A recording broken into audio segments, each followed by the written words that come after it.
Hello and welcome back. I'm Lost and this is From the Depths. As part of my hiatus from RimWorld, I've been recording a bunch of different videos about games I've been playing recently, and some of my friends convinced me to join a multiplayer game of this. So, what I'm trying to do at the moment, let's move away from our own body, is build a ship for the multiplayer campaign. What I've been doing is building a ton of weapons. What I want to do is fit a ship. Where'd that block go? Build a ship around that gun. I have no idea if I can get that done quickly, but I'm going to try. So the first thing I'm going to do, we'll do light armor block because it's more buoyant. And switch over to the ship. Come on. Why will you not let me? There we go. And it's R? Nope, R gives me the wood. I don't want wood blocks. I want light armor beam, light alloy metal beam, basically aluminum. There we go, shift. Alright. Rotate that around. And we will turn on mirroring. Okay. So let's build. The first thing I'm going to do is I'm going to build a small platform for the gun. And then I'm going to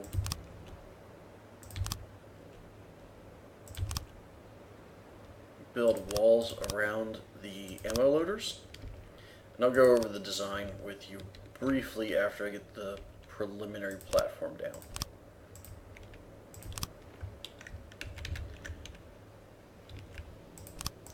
My mouse really does not want to work today.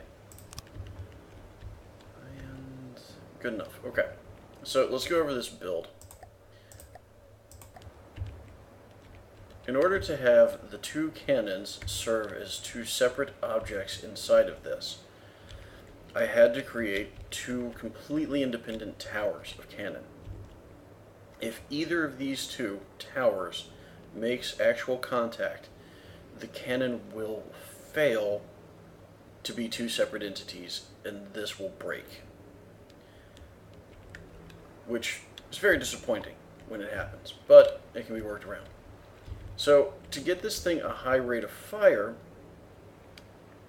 I had to put in a bunch of ammo loaders. Now, the ammo loaders, this thing here, is immense. That is a 6-meter ammo loader. It is a 6-meter ammo loader because these are 500mm cannons. And I've gotten them firing very quickly. Primarily because, if I go inside of here, I have all of these cooling units dropping the overall temperature of the cannon. So you can see I've got these recoil devices which will absorb the recoil of the shells. I've got a computer up here to run the gun when I get to that point. And then I have all of these cooling units and expansion ports to get it up to the 500mm. You can see the base of those down here. Now, this is hollow. So if I really need to, I could put more stuff in here, but I don't need to. All of this ammo is going to be underneath armor. That's why it was built this way. So what I'll do, to finish, these ammo clips next to this, next to the loaders, connect to the loader, and they provide the ammo feed up. The number of loaders I have determines the rate at which it's able to load the gun. The amount of ammo stored in the clips determines how long that lasts. I really would have liked to have had more clips out here on the side, but my main ammo is these two here. And that will give me a little bit of duration while these give me speed. It's not ideal, but it works pretty well, and I get 2 shots, 1 shot from each barrel every second for I don't know how long, basically until these things run out. But I don't want this getting shot off. So, we're going to go back into the blocks. I'm going to do metal blocks, and I need to build it out further before I do that. So we're going to go back to alloy. The reason being, the rotation of the turret has to have enough room to complete. And that turret is 6 long. Now I did manage to push it in front a little. Nope, I didn't push it in front as much as I had thought. I could have shifted all of this forward a little bit and reduced the depth, but I need it to be long enough that when it rotates around this block, oh, I did push it forward, good. When it rotates around this block, it's got enough room. Now that block is 3 from the back, and 1, 2, 3, 4 from the side. So I should be fine now, I believe. We're going to give it one more. I may be doing overkill, but it will guarantee that I have enough room. Now I'm going to go back to the standard metal block and build up walls. Once I get high enough, which I should now be, I will roof it over. And since this is going to be the deck of my ship, I'm going to put the second layer of armor. Now you already notice that turret is flush with the deck. That means that it's not going to get blown out of its mounting.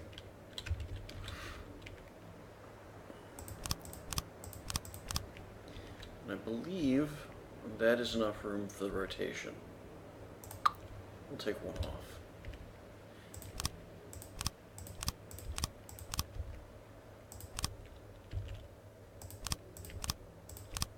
Alright. Now I can go across the back. And I might be able to put another small layer of armor in front of this. Where did I put that? Can't go there. That will block movement. So yeah, I want another small layer of armor in front.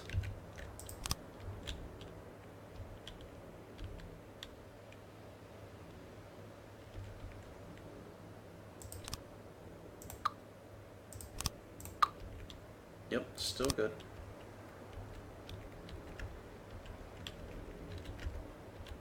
It's difficult once you get up inside of this thing. Alright, and now that's solid. Go back to the 4-length beams, and we'll finish laying on the deck armor.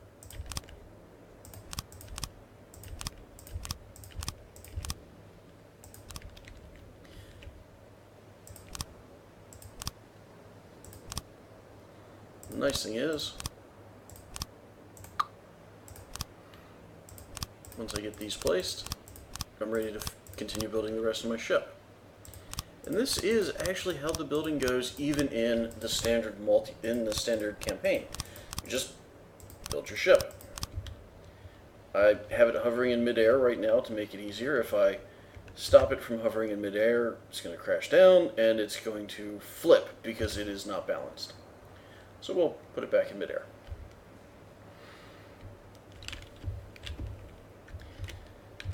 So let's finish off these blocks real quick, and then we will proceed to look at what we're going to do for the rest of the boat.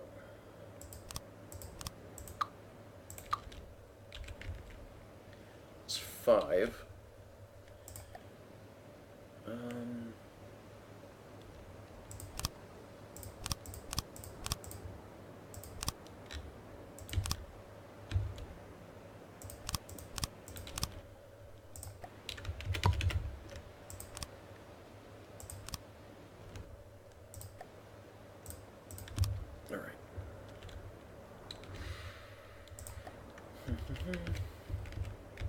Add it right where I needed it.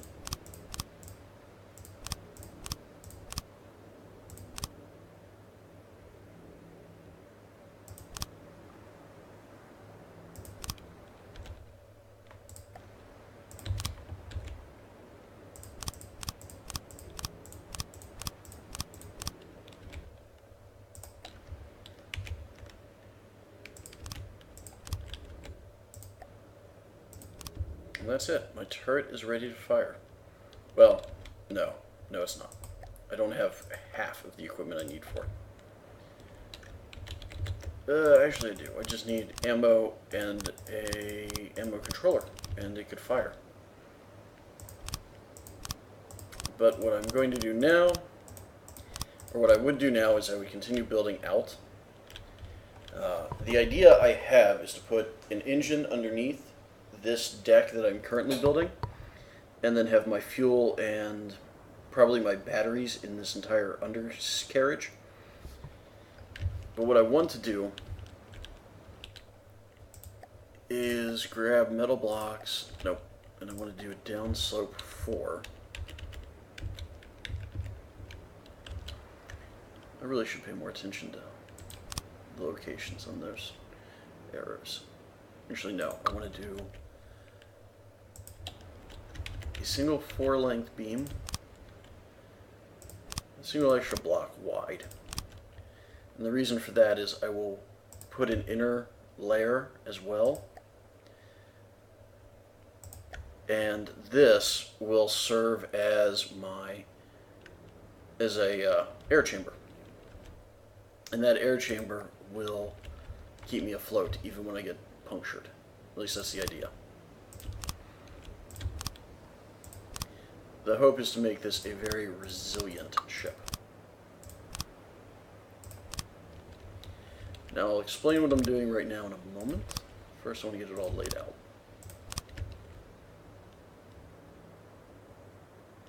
Okay.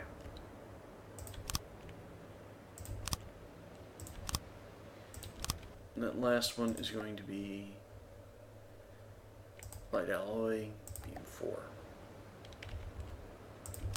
My desire is to create a sloping armor for this ship.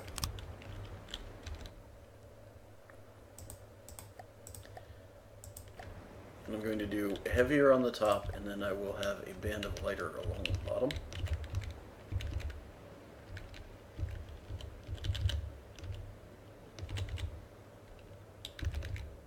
Okay, there we go.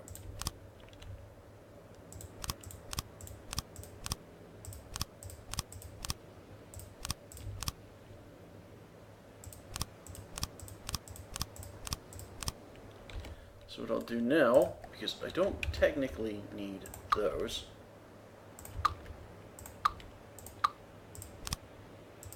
but I will technically need those, and I will need beams here for them to connect to.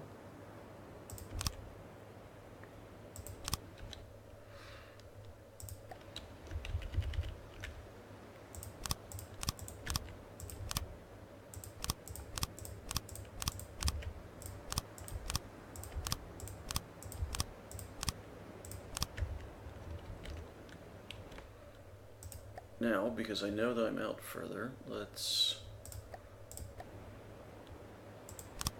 do this.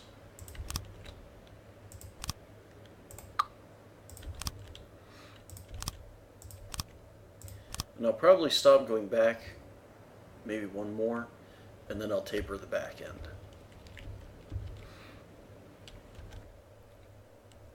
But what I'm going to do now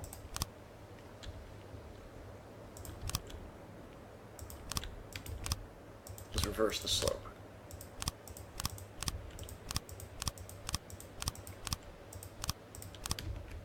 And I do not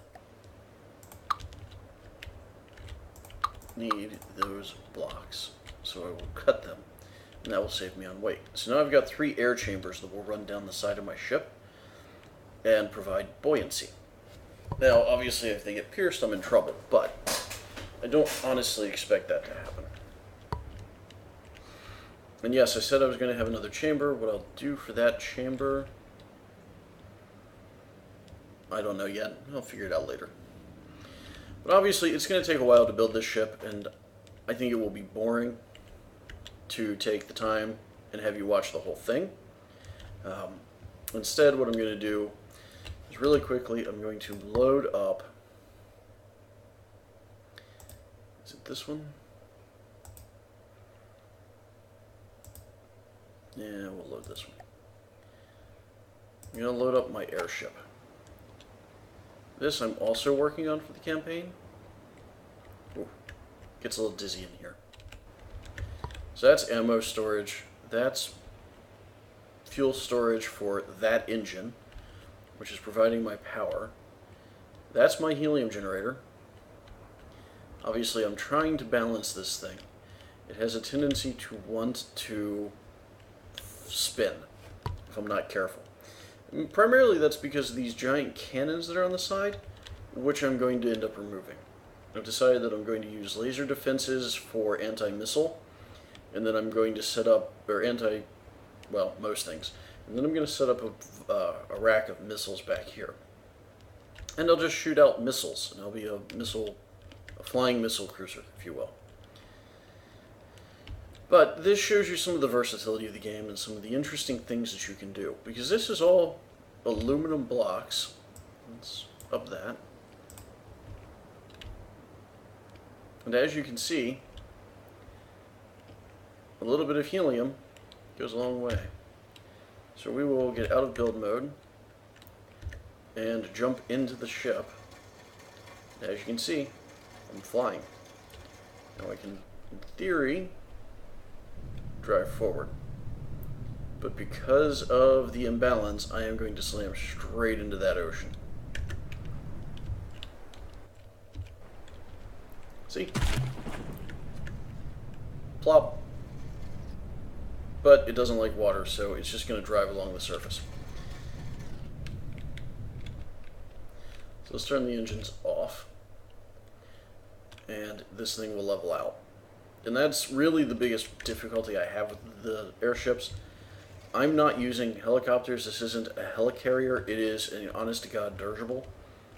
Rigid airframe. Zeppelin. Zeppelins are the rigid airframe. So it's an honest-to-God Zeppelin with a rigid airframe and a large area filled with helium. And that keeps it afloat. And that's the biggest problem, is making that work. Because the balance has to be perfect, or else, as you can see, it floats wrong. And getting that balance perfect can be a headache. So, quick look at From the Depths. Hope you've enjoyed it. And, if you guys see anything that you really enjoy and really want to see more of, let me know. Until next time, good luck in whatever you're doing, and happy gaming.